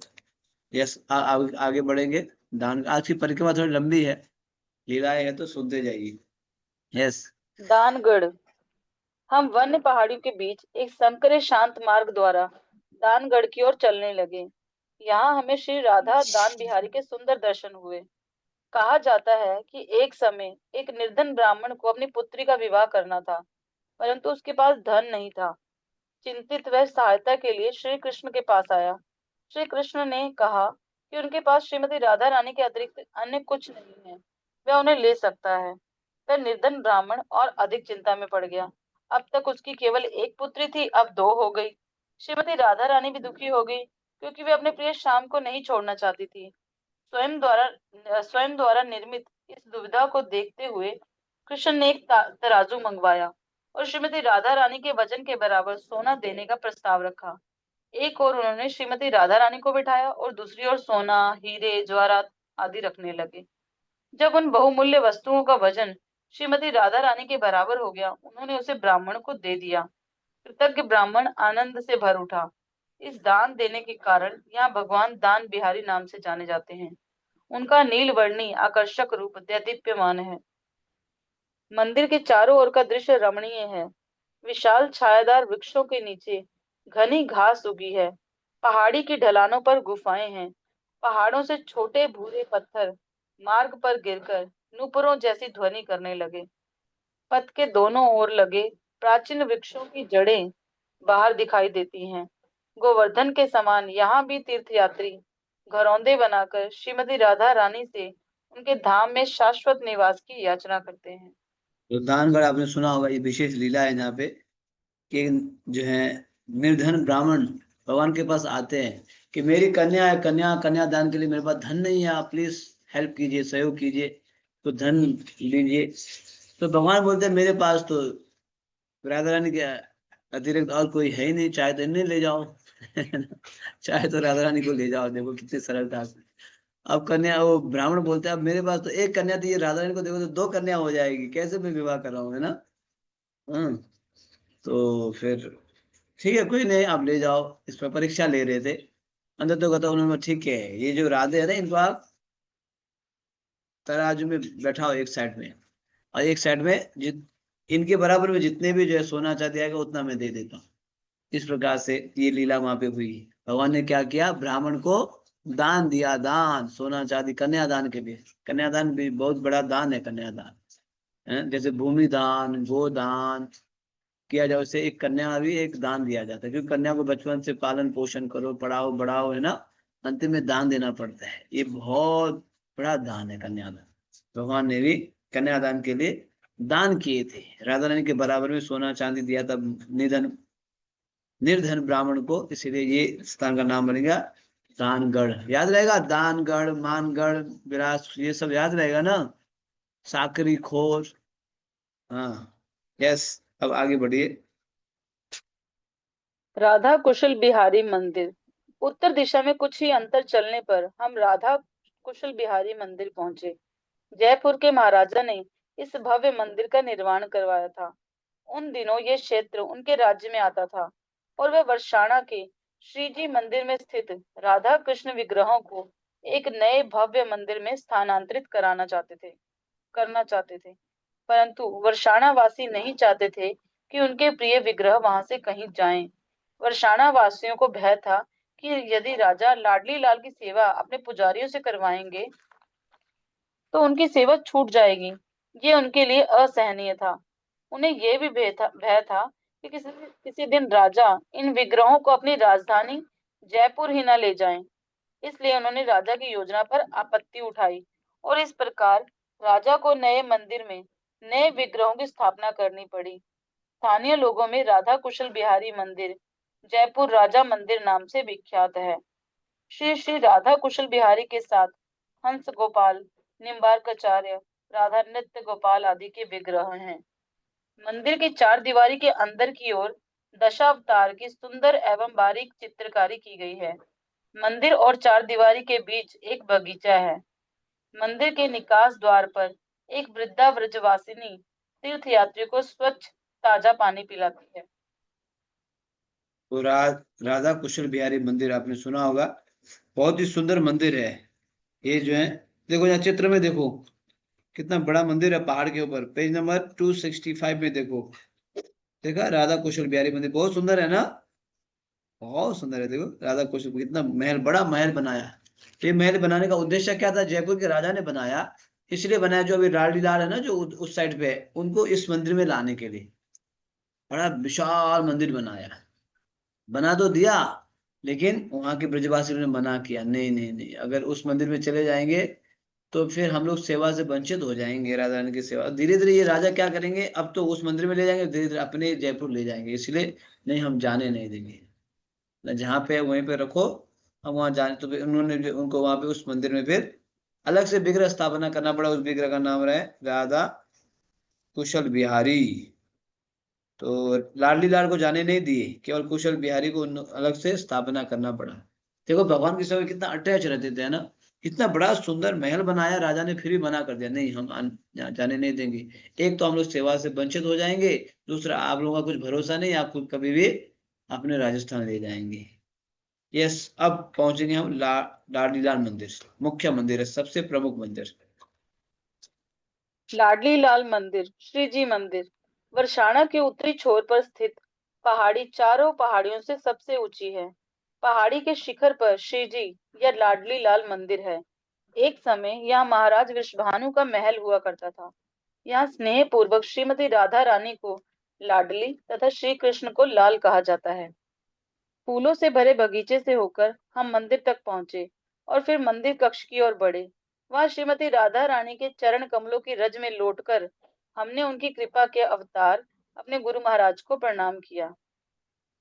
मोतिया रंग का मंदिर कला का एक अद्भुत नमूना है। मंदिर का आंतरिक भाग बाहरी वस्तु के ही समान आश्चर्यजनक है। मंदिर की दीवारें एवं छत राधा कृष्ण की प्रेम लीलाओं को दर्शाती रंग बिरंगी चित्रकारी से सजी है। प्रमुख वेदी का पर्दा गिरा है और दर्शन बंद हैं। आरती के लिए दर्शन खुलने की प्रतीक्षा करते हुए हम श्री राधिका सत्व गाने लगे। इसकी रचना श्रील रूप गोस्वामी ने श्रीमती राधा रानी के गुणगान में की। तो अब लाडली लाल मंदिर हमारी परिक्रमा, जो परिक्रमा करते हुए साकरी खोर से चढ़े थे, अब अंत जो लास्ट डेस्टिनेशन है लाडली लाल मंदिर पहुंच गया। ऐसे बताया गया इस लाडली लाल मंदिर में पहले वृषभानु महाराज जो राधा रानी के जो पिताजी है उनका महल हुआ करता था। और ब्रज में आप जाएंगे तो लाडली और लाल, लाडली मतलब जो जो छोटी सी बालक उनको लाडली बोलते हैं, लाल मतलब छोटा सा बालक। लाडली लाल भी बोलेंगे, या छोरा छोरी भी बोलेंगे, है ना, या लाला लाली भी बोलेंगे, लाला लाली, ये कोई भी एक ही भाषा है। आप लाला लाली, छोरा छोरी, लाडली लाल, एक ही भाषा है ना, ऐसे प्रयोग करते हैं। बहुत ही सुंदर, लाला है ना, न्यू को इधर आ, ऐसे कुछ बोलते हैं ना, इधर आ जाओ, हाँ? इस प्रकार से प्रयोग करते हैं। बहुत ही प्रसिद्ध है ये। ब्रजभाषा जानते हो, ब्रजभाषा, है ना। क्या करेंगे, गोलोक गोलोक वृंदावन में जाके आप, आपके लिए 3 भाषा का ऑप्शन है, ब्रजभाषा, संस्कृत और बंगाली। तो 3 में से एक तो सीखो ब्रजभाषा, या तो ब्रजभाषा सीखो, या तो संस्कृत सीखो, या तो बंगाली सीखो। मेरे ख्याल में इंग्लिश तो नहीं चलेगा वहाँ। मिलेच्छा भाषा, हमारा मिलेच्छा भाषा, इंटरनेशनल लैंग्वेज मिलेच्छा भाषा, ये केवल यहीं पे चलेगा। 3 में से एक भाषा आती है, बंगाली, या तो बंगाली, या तो ब्रजभाषा, या तो संस्कृत, है ना। 3 में से अब आपको ऑप्शन दिया जाएगा। जो बंगाली जाते हो तो हंस रहे हैं, हमें तो एक भाषा आती है, है ना। जो बंगाली भाषा जानते हो बढ़िया से हंस रहे हैं, क्योंकि मुझे पता है अब संस्कृत और जो है ब्रजभाषा तो नहीं आने वाली है ना। तो शायद हमें भी एंट्री मिल जाएगा, क्योंकि ब्रज हम भी बंगाली समझते हैं, थोड़ा वो बोल भी लेते हैं। और संस्कृत का भी थोड़ा बहुत काम चल जाएगा, तो शायद हम लोग, है ना, यूं करके थोड़ा सा इधर घूम घाम के एंट्री मिलने की संभावना है। लेकिन जो जिनको कुछ भी पता नहीं, आप सीख लो फिर। हाँ, प्रभु जी आपके बंगाली पीछे पीछे हम बोलेंगे। अच्छा, है ना। फिर बोले कोথায় जावे, कहाँ जाओगे, हाँ, एखाने प्रवेश वर्जित, ऐसे बोल दिया जाएगा, है ना। इस प्रकार से बंगाली भाषा है ये। हाँ, तो फिर आप बोले नहीं नहीं कृपा करें इतने, है ना, जाने दीजिए। तो सीखना होगा आपको। हमारा गुरु महाराज बोले थे एक बार मुझे, बंगाली भाषा बहुत मधुर है, बहुत मधुर है। गुरु महाराज बोले सर्वे किया गया सभी भाषाओं को, तो सबसे स्वीटेस्ट लैंग्वेज निकला बंगाली भाषा है। गुरु महाराज बोले, फिर संस्कृत, तो गुरु महाराज बोलते हैं Sanskrit the mother of all languages. Sanskrit सभी भाषाओं की क्या है, जड़ है। और ब्रज भाषा मतलब भगवान की भाषा है। तो 3 में से एक सीख लेना, आप सोच लेना क्या सीखोगे, ये तीनों सीखे तो बढ़िया है। तो इसीलिए लाडली लाल बहुत प्यारी भाषा है ना, वहाँ बोलते हैं इस प्रकार से। तो यहाँ जो है इस सुंदर लालीला मंदिर में हम लोग पहुंच गए। आप गए ना बरसाना मंदिर दर्शन के लिए, उसी को बोला लालीलाल मंदिर, विश्वभानु महाराज जी का जो है महल था वो। यस, आगे बढ़िए। हे राधा, हे माधव प्रिया, हे गोकुल तरुणियों द्वारा पूजित, आपकी जय जयकार हो, जय जयकार हो। आप भगवान दामोदर के प्रेम को प्रगाढ़ करने के लिए अपने परिधान पहनती हैं। आप श्री हरि को आनंद प्रदान करने वाले श्री वृंदावन धाम की राजेश्वरी हैं। महाराज वृषभानु रूपी समुद्र से उत्पन्न हे नवचंद्रिका, हे ललिता की सखी, हे विशाखा को अपने गुणों से आनंद प्रदान करने वाली, हे परम करुणामयी, जिसके चरित्र का गुणगान सनक सनातन आदि कुमार करते हैं, हे परम करुणामयी राधा, कृपया मेरे ऊपर कृपा करें। राधे जया जया माधव दयिते गोकुल तरुणी मंडल महिते राधे जय जय माधव दयिते करुणां कुरु मयि करुणा भरिते सनक सनातन वर्णिता चरिते। ये यहाँ गाया गया है। ऐसे श्रीमती राधा ने करुणा से भरा, उनके अंदर करुणा ही करुणा है, करुणा के अलावा और कुछ नहीं है श्रीमती राधा रानी के अंदर। ये श्रीमती राधा रानी है ना के स्थान पे हम लोग पहुंचे हैं। कृष्ण के पास जाना है तो राधा रानी के थ्रू, जैसे राधा रानी के पास जाना है तो ललिता विशाखा के माध्यम से। ये जो है इसको बोलते हैं परंपरा। हम डायरेक्ट भगवान के पास नहीं जा सकते, पहले गुरु महाराज के पास जाना है, गुरु महाराज फिर प्रभुपाद के पास, प्रभुपाद के बाद फिर गुरु परंपरा, फिर षड गोस्वामी, फिर नित्यानंद प्रभु, गौरांग महाप्रभु, फिर गोपिया, फिर राधा, फिर कृष्णा। डायरेक्ट राधा कृष्ण को छलांग लगाएंगे ना फिर भूल जाओ, कभी नहीं पहुंच पाएंगे। तो ऐसे श्रीमती राधा रानी के प्रांगण में हम लोग पहुंचे। देखो बहुत ही सुंदर, कई सारे लीलाएं नित्य नाटिकाएं वहां चलती रहती है। वास्तव में बरसाना बहुत सुंदर है। हम लोग बरसाना जाने वाले हैं यात्रा लेके, बहुत ही शीघ्र बरसाना जाएंगे यात्रा। ये मतलब ये आप लोगों के लिए नहीं, जेवर के भक्तों के लिए है ना। हमें सभी भक्तों के लिए सोचना पड़ता है। इसी कार्तिक में हम लोग एक यात्रा ले जाएंगे, जेवर के भक्तों को बरसाना ले जाएंगे, बरसाना। तो आप लोग बता दीजिए, अभी भी कार्तिक है, अगर अभी और एक यात्रा निकालना तो बता दीजिए, सुबह जाके शाम को आ जाएंगे, कहाँ जाना है ना। लेकिन अभी तो पहले कहाँ जाएंगे हम लोग, बरसाना जाएंगे भक्तों को लेके। यस। स्वयं को कीर्तन में मग्न करके हम श्रीमती राधा रानी के आशीर्वाद की कामना करते हैं, जिससे हम अपनी स्मृति में अभी अभी सुनी उनकी लीलाओं का आस्वादन कर सकें और आध्यात्मिक जगत में सेवा प्राप्त कर सकें। सहसा पर्दे खुले और हमारे सामने सुनहरे रूपों में श्री श्री लाडली लाल खड़े हैं। घंटे बज उठे। हमने भूमि पर झुककर प्रणाम किया। कीर्तन प्रकाष्ठा पर है। राधे राधे राधे, जय जय श्री राधे। वृद्ध स्त्रियां कर्णभेदी ध्वनियां निकाल रही हैं। लाडली लाल विग्रह माधुर्य के मूर्तिमान स्वरूप हैं और उनके दर्शन लेते समय मोहित ना होना कठिन है। हम घंटों खड़े रहकर इनका दर्शन कर सकते हैं, परंतु हम परिक्रमा के मध्य में हैं। हमें आगे बढ़ना होगा। कुछ दान देकर हमने भगवान का महाप्रसाद प्राप्त किया। कितनी कृपा है। मंदिर प्रांगण से बाहर निकलते समय हम श्री कृष्ण की भूमि वृंदावन को देखने लगे। सूरज छिप चुका है। हम मनोरम दृश्य का आनंद लेने लगे। मैं गोपियों की कल्पना करने लगा, जो संध्या समय यहाँ खड़ी होकर उन धूल के बादलों की प्रतीक्षा करती, जो गाय चराने के बाद श्री कृष्ण के नंदग्राम लौटने का संकेत देते थे। जैसे जैसे अंधेरा बढ़ा, आसपास के घरों में एक एक करके प्रकाश होने लगा। हमारे परिक्रमा तो दल ने पत्थर तो यहाँ पे जो है अभी हमारी जो परिक्रमा पार्टी लालीलाल मंदिर पहुंच रही है। कीर्तन चल रहा है बहुत ही धूमधाम से। दर्शन बंद था लेकिन कुछ ही क्षणों में दर्शन खुल गए।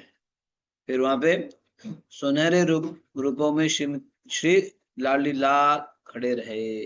सभी ने श्री राधे बोल के दर्शन किया। हमेशा तो हम राधा रानी का नाम दूर दूर से लेते थे, देश विदेश से, है ना। हरे कृष्ण भी, हरे मतलब श्रीमती राधा रानी, लेकिन आज साक्षात हम राधा रानी के दरबार में पहुंच गए, उनके समक्ष। राधा रानी है ना, तप्त कांचन गौरांगे राधे वृंदावनेश्वरी वृषभानुसुते देवी प्रणमामि हरि प्रिय। ऐसे हमने दर्शन करके अब परिक्रमा पार्टी धीरे धीरे आगे बढ़ रही है। जैसे बरसाना जो है 12 वन में से कौन से वन में आता है? वृंदावन में। आपको बताया था ना, कामयाबन का वृंदावन है, बरसाना गोवर्धन से वृंदावन में आता है। वृंदावन का हमने दर्शन किया, वृंदावन की भूमि का, जहाँ पे भगवान दिन रात लीला करते हैं। तो ऐसे करके हमारे परिक्रमा पार्टी जो अब आगे बढ़ रहे हैं। अभी धीरे धीरे अपने टेंट में भी जाना है। ठीक है, आगे सुनिए। हम घंटों खड़े रहकर इनका दर्शन कर सकते हैं, परंतु हम परिक्रमा के मध्य में हैं, हमें आगे बढ़ना होगा। कुछ दान देकर हमने ये तो पढ़ भगवान लिया का ना, ये नहीं पढ़ा, ये तो पढ़ लिया ना। सॉरी टू हमारे है? परिक्रमा दल ने हाँ, यस। हमारे परिक्रमा दल ने पत्थर की सीढ़ियों से होकर नीचे उतरना आरंभ किया। अब तक अनगिनत लोगों ने इन पर चलकर इस भव्य मंदिर के दर्शन किए हैं। सीढ़ियां उतरना सीढ़ियां चढ़ने की अपेक्षा अधिक सरल है। हम सीढ़ियां चढ़ रहे यात्रियों को देखकर ये समझ सकते हैं। भारत के प्रमुख मंदिरों को देखिए, प्रायः इन मंदिरों तक पहुंचने के लिए अनेक सीढ़ियां चढ़नी पड़ती हैं। ये विनम्रता, सहनशीलता, धैर्य तथा उत्कंठा विकसित करने में सहायता करता है। भगवान का दर्शन हमें अनेक शिक्षाएं देता है। एक वृद्ध स्त्री को दो हट्टे कट्टे पुरुष पालकी में लिए ऊपर जा रहे हैं। वे आने जाने वालों को जय राधे कहती जा रही है। अनेक पुजारी अपने सिरों पर रखे मटकों में रंधन एवं पूजा की सामग्री लिए जा रहे हैं। विग्रहों के प्रति उनकी भक्ति हमारे हृदयों को छू गई। मार्ग में हम अनेक छोटे मंदिर हैं, जिनके पुजारी हमें मंदिर में भीतर आकर दर्शन करने का बुलावा दे रहे हैं। वर्षाणा के उत्तर में स्थित है पीली पोखर। यद्यपि आज हम वहां नहीं जा पाएंगे, परंतु उसके सौंदर्य का वर्णन अवश्य कर सकते हैं। यशोदा माता श्रीमती राधा रानी को बहुत चाहती थी और उनके मन में कृष्ण का विवाह राधा रानी से करने की तीव्र इच्छा थी। एक दिन जब श्रीमती राधा रानी नंदग्राम आई, तो यशोदा मैया ने राधा के हाथों पर हल्दी लेप लगाया। वर वधु का विवाह निश्चित होने पर हल्दी लेपन का ये संस्कार संपन्न किया जाता है। वर्षाणा लौटते समय श्रीमती राधा रानी अत्यंत लज्जित अनुभव कर रही थी। हल्दी लगे अपने कर कमलों की ओर देखते हुए उन्होंने सोचा, मैं अपने माता पिता के सामने इस प्रकार कैसे जाऊंगी? ये उनकी सहमति के बिना हुआ है। बस माता यशोदा की इच्छा थी। वर्षाणा की सीमा पर पहुंचने पर श्री राधिका ने वह कुंड देखा और अपने पीले हाथ उसमें धो डाले।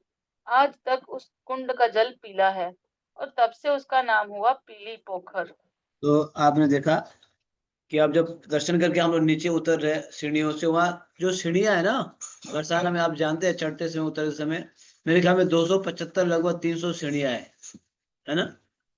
जैसे हमने वहाँ अभी और बीच में और एक ऐसे पड़े थे ना, सीढ़ियां बहुत है। कहाँ पे है?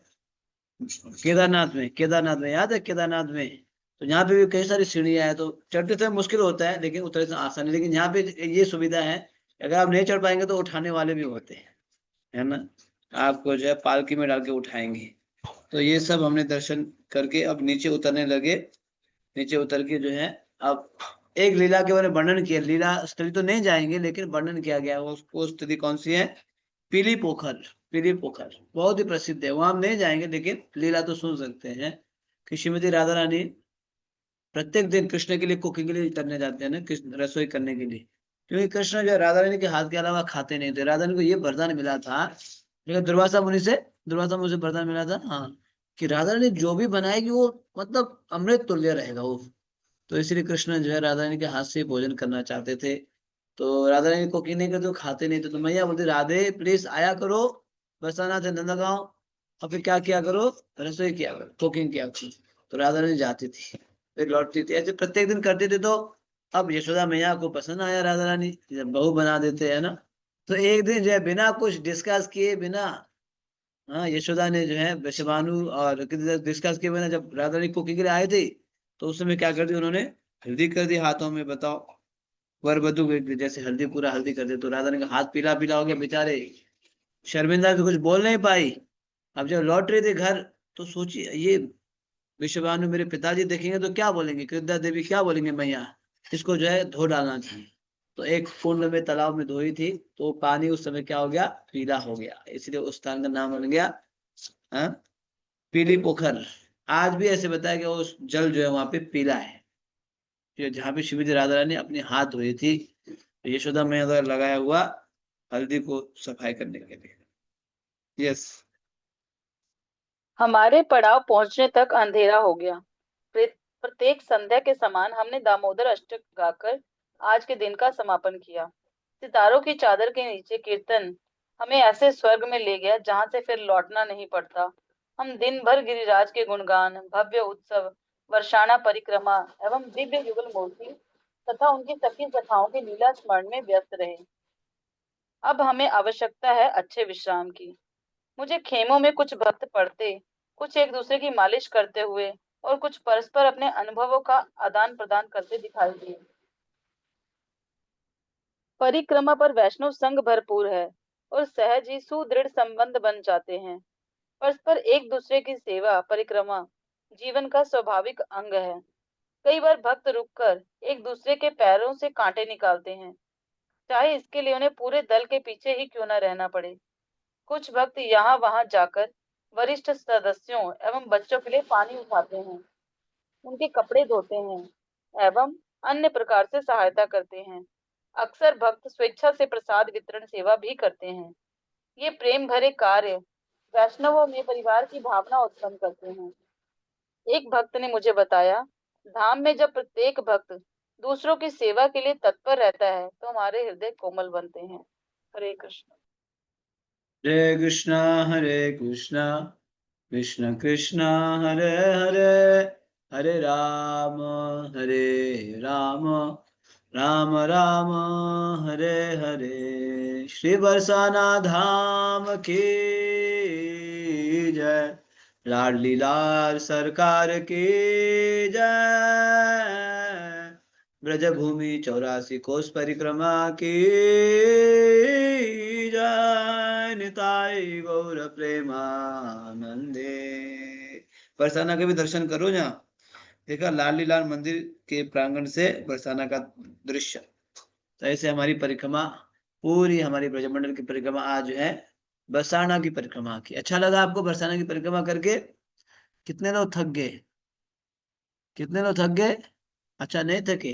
बहुत शक्तिशाली आप लोग, पहाड़ के ऊपर चढ़ के उतरे फिर भी नहीं थके। ये आप बिल्कुल ऑनेस्टली बोलना, honesty is the best policy. कोई भी नहीं थका? हाय हाय, मानना पड़ेगा फिर तो आपको। है ना? इतना आसान नहीं हुआ चलना, थकावट होती है। हाँ हाँ। सभी ने परिक्रमा किया ना, फिर भी नहीं थके एक भी? बहुत बढ़िया है, फिर तो बहुत अच्छा है। आपके लिए परिक्रमा बहुत अनुकूल है वैसे। तो फिर आज भी हम लोग कहाँ विश्राम करेंगे? बरसाना में ही विश्राम करेंगे। और यहाँ पे एक दूसरे के कांटे भी निकाल रहे हैं, कांटे है ना बीच में जो चलते समय, है ना? अरे ये भक्त इसलिए नहीं थका कि पालकी में गए ना, इसलिए थके नहीं। भक्त लिख रहे प्रभु जी हमने तो पालकी यूज किया इसलिए नहीं थका है। ये भी बुद्धिमान है ना, बुद्धिमान भक्त है। वहां पे जो पालकी का जो प्रयोग किया, वेरी गुड। तो बहुत ही सुंदर परिक्रमा है बरसाना की, जो है परिक्रमा बहुत ही सुंदर अद्भुत परिक्रमा है। इस प्रकार से हमने बरसाना का पूरा जो है दर्शन करके परिक्रमा कर लिया है। कल हम लोग बरसाना से नंदग्राम प्रस्थान करेंगे। ठीक है? रिकॉर्डिंग नहीं आ रहा है? रिकॉर्डिंग परम सुंदरपुर से लीजिए, परम सुंदरपुर को शेयर किया हुआ है।